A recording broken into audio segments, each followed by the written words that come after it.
Ayah dan bunda, dalam ajaran Islam manusia itu mukallaf. Apa artinya? Kita akan dituntut dan dimintai pertanggungjawaban atas setiap perbuatan di dunia. Setiap amal kita akan dicatat dan diperhitungkan sebagaimana firman Allah yang artinya, barang siapa yang mengerjakan kebaikan seberat biji atom pun, niscaya dia akan mendapatkan balasannya. Quran Surat Az-Zalzalah ayat 7. Targhib atau motivasi dan tarhib atau ancaman dalam Al-Quran senantiasa datang secara beriringan. Targhib berupa janji-janji pahala surga, dan tarhib berupa ancaman-ancaman hukuman neraka adalah motivasi bagi orang-orang beriman agar selalu berpegang teguh pada syariat. Adapun bagi orang-orang yang tidak cukup termotivasi dengan adanya janji dan ancaman tadi, Allah Ta'ala akan menyiapkan hukuman di dunia ataupun di akhirat. Oleh karena itu, kita tidak bisa mengesampingkan punishment atau hukuman sebagai salah satu bagian dari pendidikan, termasuk hukuman berupa pukulan. Hukuman pukulan adalah sarana pendidikan sebagaimana disebut dalam Al-Quran dan hadis. Hukuman pukulan ini bisa diterapkan kepada anak yang malas mendirikan sholat. Pertanyaannya adalah, kapan kita harus memberi reward dan kapan kita harus memberi punishment kepada buah hati? Pertama, ayah dan bunda harus mendahulukan targhib sebelum tarhib, serta mendahulukan reward sebelum punishment. Berikan hadiah kepada buah hati ketika ia meninggalkan perbuatan buruk dan juga ketika ia melakukan perbuatan baik. Kedua, ayah dan bunda harus menyesuaikan reward dan punishment dengan usia buah hati. Misalnya, ketika berusia 4 tahun, ia lebih cocok diberi permen atau kue ketimbang uang.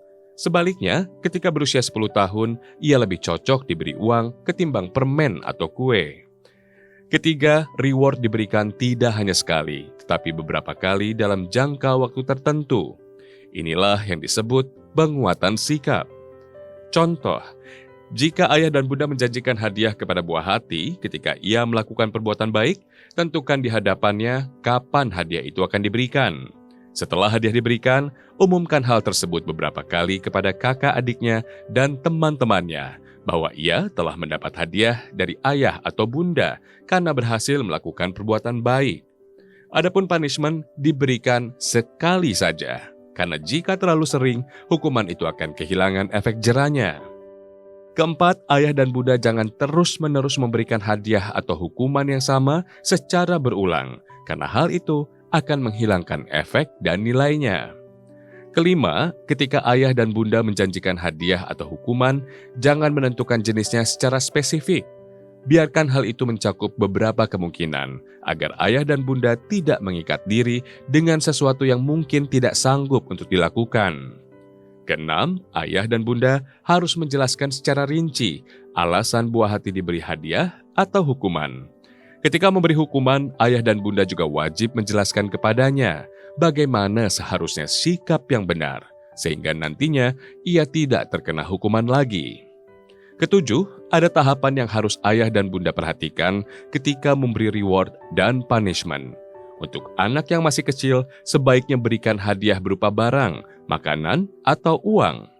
Adapun ketika ia beranjak remaja, berikan reward yang bersifat moral. Begitu juga dengan hukuman. Saat buah hati ayah dan bunda masih kecil, berilah hukuman dengan hal-hal yang bersifat emosional. Kemudian perlahan beralih ke hukuman fisik selain memukul, seperti tidak memberi jajan, menarik telinganya dengan pelan, atau menyuruhnya untuk menghadap tembok. Ketika sudah berumur 10 tahun, ia baru boleh dipukul. Itu pun berupa pukulan yang tidak meninggalkan bekas dan bukan di bagian kepala. Adapun ketika ia beranjak remaja, punishment yang cocok untuknya adalah hukuman moral. Kedelapan, jangan sekali-kali memberikan hukuman dalam keadaan marah. Ingat dan berhati-hatilah ayah dan bunda, hukuman bertujuan untuk mendidik, bukan untuk balas dendam. Maka sebagai seorang pendidik, kita harus sadar atas apa yang kita lakukan.